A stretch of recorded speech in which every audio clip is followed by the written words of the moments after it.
Hello, beautiful spirit. Welcome back to the channel. Abel Om here with Abel Spirit to me. Aham, Abel Soham Hansa Swaha, which of course means I am a breathing spirit, child or spark of God, just like you. That I am. I am that. I surrender. Once again, welcome back to the channel. Thank you for joining us. I have a very special guest with me tonight. You have seen him before on my other videos, but never in person. Here is Wanagi, my dear, dear friend. And today is the day you get to find out that he's more than just a friend. We'll get to that in a second. But we're going to talk about a story, a true story that happened in our youth together, which makes it quite unique, quite special, because as an individual, you have your own perceptions and your own way of experiencing things. And then when that is shared with someone else, it actually makes it really quite tangible and undeniable, is the way I would say it. So, please welcome Wanagi, and we're going to start by having him tell you his memory of this experience we had together. So, 1 second, and we're going to talk about it. Okay, so Wanagi, this is unique. We both feel the same about this. It was real, it was intense, it was emotional, and it was life-changing for both of us. So, this is the first time that we have shared a video of this sort, and I'm going to put it out there that Wanagi is not only a spiritual brother, he is actually a biological brother. So we grew up together. And this is a story of when he and I were together in a house by ourselves. Our parents and brothers were gone, and we were alone. And for whatever reason, we were in the same room that night. He was sleeping on the bed, and I was sleeping on the floor next to the bed. And again, I don't want to tell my version of the story. I want him to tell his version. And Onagi, please, when you feel comfortable, you may begin. I wake up in the middle of the night, and it's because there's a really loud crash against the wall, just behind my head where we're sleeping. And I'm looking around, and I'm trying to figure out what's going on. And I hear a step, creaky wood. Behind the wall, behind my head, this other side of this wall is the stairwell that leads down into the basement. So I hear someone stepping on a stair and then smashing that wall. And I hear it twice, and I'm terrified at this point, and I look down, and he is still sleeping. Like a baby. Now, I'm going to point out for an important fact. We were young. Can you remember approximately what age you were? It would have been, I'm assuming, like junior high. Yeah, and I'm pretty sure I was getting ready to get out of high school. I think I was probably a junior or a senior in high school. So pretty young, maybe 16, 17. He's 5 years younger than me. So he's probably 11 or 12. Okay, so he heard this crash and this step. Something was banging against the wall behind his head and walking up the steps in the basement. And I was sleeping on the floor with my head against the wall also. Please continue.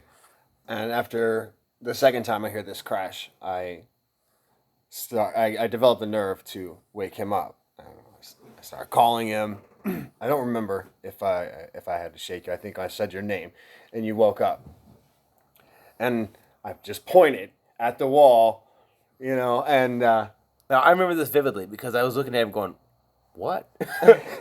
What? Why are you pointing at the wall behind me? Because a lot of weird things happened at that house, and there was a window on the other side of the room, and that's normally what we're pointing at because weird things we saw in the window. So when he was pointing at the wall behind me, I was like, and then I heard it. What did we hear? the loud crash. Yep. So it's another loud crash against the wall, and another step. So whatever this was banging the wall purposefully and walking up the steps purposefully, loud enough for us to hear through the room.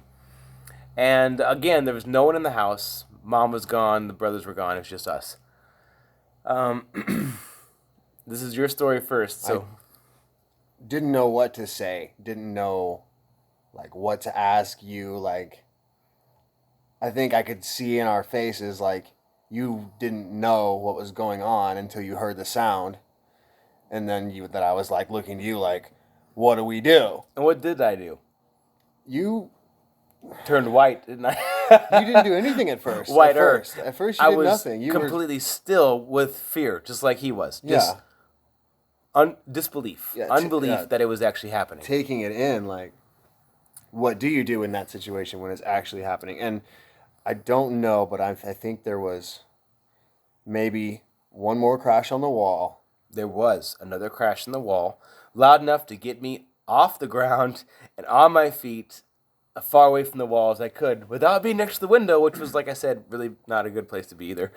And we can hear that. I've been able to hear it because I heard this well, I don't know if it was when it started, but since I woke up, I've been hearing this sound. And I've been hearing it slowly move down the wall, up the stairs. Mm-hmm.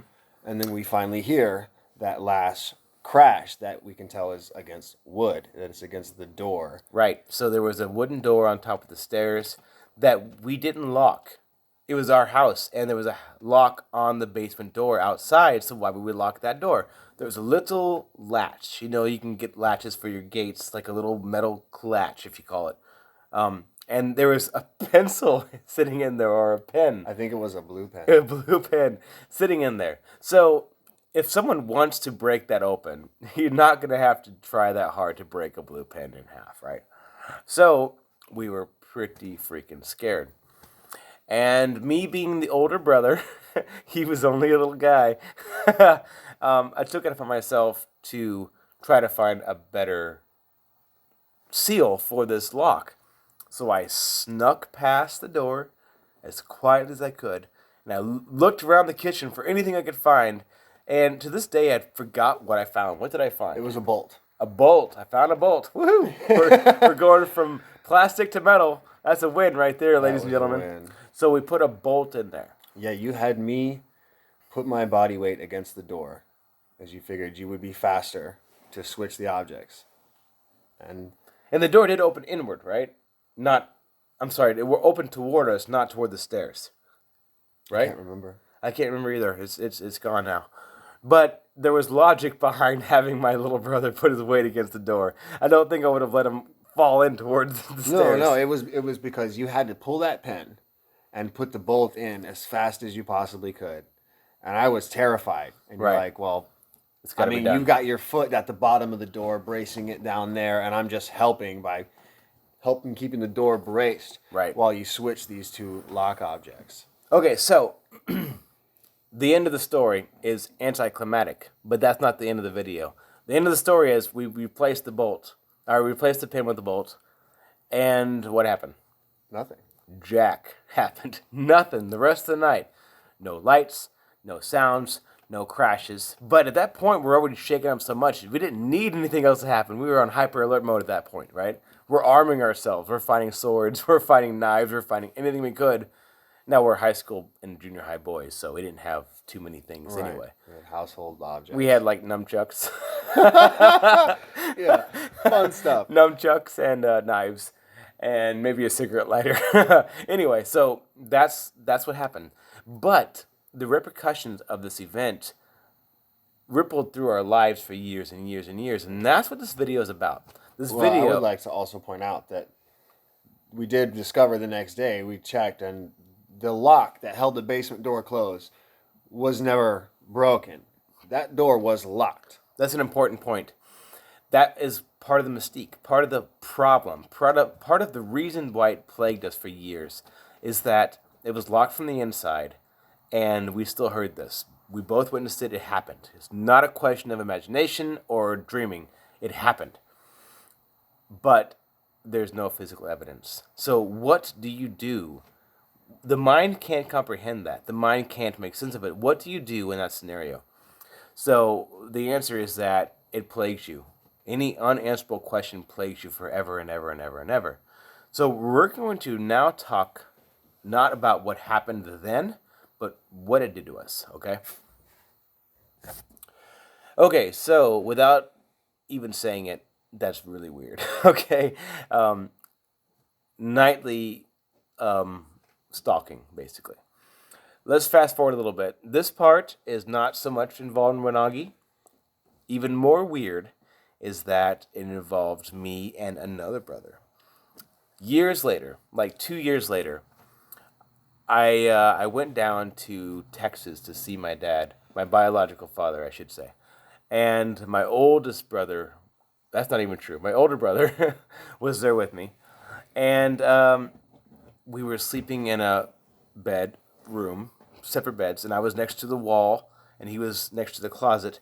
And in the middle of the night, we heard a giant crash. And this one sounded just as loud or louder than the one that we used to live at. That same experience. It's like a bowling ball being thrown against the wall. And this time it woke me up right away. And I was, okay, what's going on? Heard it again. Looked at my older brother, who was wide awake staring at me like, what the heck is going on? Happened 2 more times. Loud, giant crash on the wall. Needless to say, I was terrified again. He was terrified. He is a non-believer in almost everything. He doesn't believe in the spiritual realm. He doesn't believe in anything except for living this physical life. And that's fine. Everyone's on their own journey. But the reason I mentioned that is because he couldn't deny it. He was either some punk kid throwing a bowling ball against the wall or something else. Now, he was my older brother, so I got to play the little brother this time. And I was like, go find out what it is, right? Go find out what it is. It's not on me this time. We went and explored outside, and there was nothing out there. Not a thing. No evidence. Nothing wrong with the sighting. No footprints. Nothing. So, yet again, another mystery. What do you do? What does your mind do with these unanswered questions? And that's something that Wanagi wanted to talk about. Well, I never had any. I had other incidences after that, but there was nothing like that. There was no loud crash or anything like that. So I never felt that spirit attached itself to me. Okay, I was just left with like the wondering what. The only thing I was like, okay, so there is some unexplainable force that got into the basement and was able to tear the place like up, like step down, create weight, creaking sound, create weight, and create smash mass against the wall. Right, it's like that movie Ghost. Make things move in the physical world. And then seeing that the lock was undisturbed. So Wanagi just brought up the pivotal point, and it took years to realize, but there was something that was following me around. It followed me for years and years and years and years, and it made me absolutely paranoid. I wrote about this in both books. I was terrified of the dark. I was terrified of being alone. I was scared of ghosts. I was scared of demons. I was scared of aliens. I was scared of everything. And there's a lot of reasons to that don't have to be in this video. But that is what was feeding this particular entity. It saw a very viable food source. And what are you going to do when your food sources dry up or move away? You follow them, right? Follow the herd. So this entity followed me from house to house to house throughout my entire college career. And I didn't realize what was going on until I was about, I want to say 29 or 30. Basically, I was a full-grown man, married, living my life in a different state with my own career, and I was still terrified of the dark. And I realized I'm on this spiritual journey. I'm being drawn to it.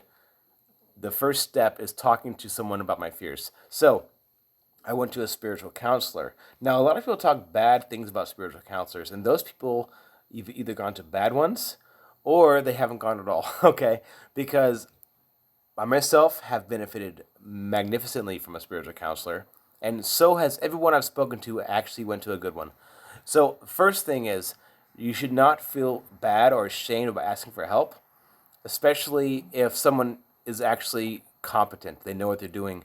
It can change your whole world. And that happened to me. So we're going to talk about it in a second, okay?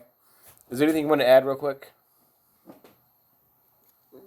I guess there's not much to add. You said you wanted to talk about the effects, so the only really, the rest of my side of the story was like becoming obsessed with that made me have to go and pursue all the strange alternative spiritual paths that I have. Okay, so he's talking about a very important aspect. It's alchemy.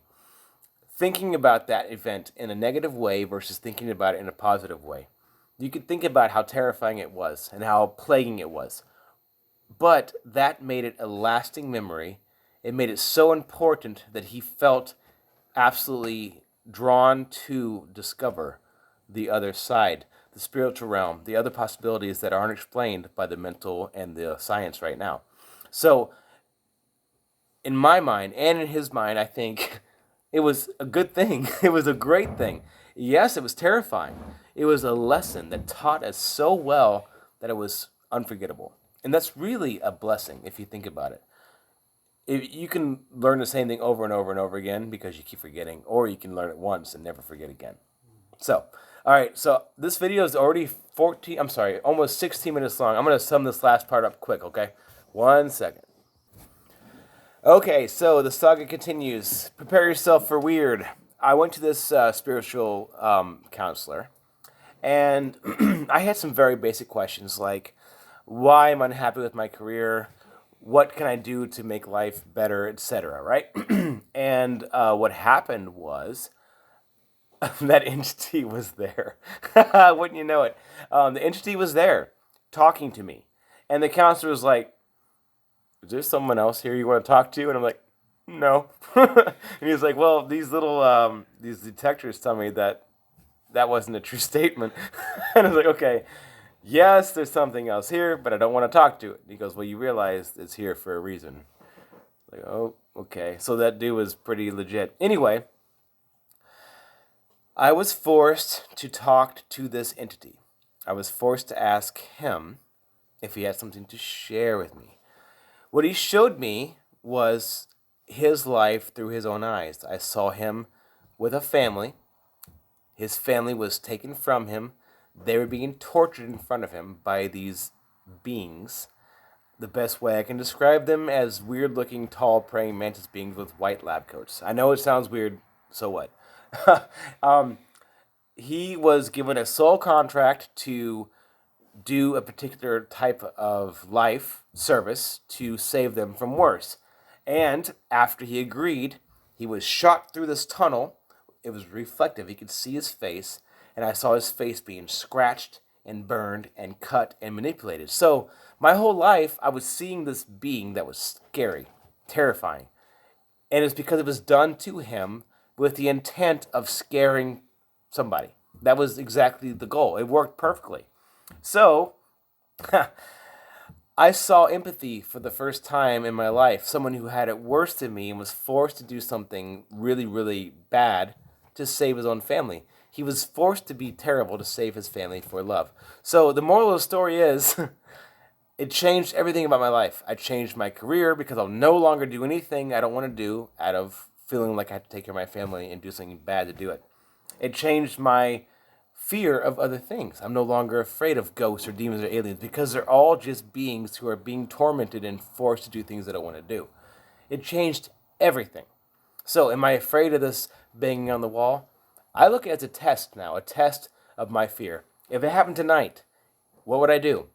I would go to that door willing and happy and ready to welcome whatever it is. Let's do this thing. Let's go make this happen. Take me up, Scotty, right? So, not everyone sees it that way, but that's the whole point of this video. It was a blessing for both of us. It scared the shit out of us. It did. It did. It did. It scared my other brother too. But I came out in life much, much better off for it. I'm eternally grateful. And I told this being, thank you for teaching me so much. You may stay with me or you may go, but I'm no longer afraid of you. I understand you now. And he left. I have no fear anymore. This video is almost over because we have very little time left. Wanagi, you have anything else to add? No. Freaky. That's a true story, though, folks. A true story of our childhood. If something similar has happened to you, I'd like to hear your stories. If something similar happened to you and you're afraid to tell anybody, just tell us. We'll help you out. There's nothing to be scared of anymore. There are all kinds of techniques and ways to talk to these entities and make it stop. That's really what it's about, is stop being tormented. All right, well, that's all, folks. Thanks for joining. Be well. You know I always will be, and so will he. All right, take care. Thanks. Bye.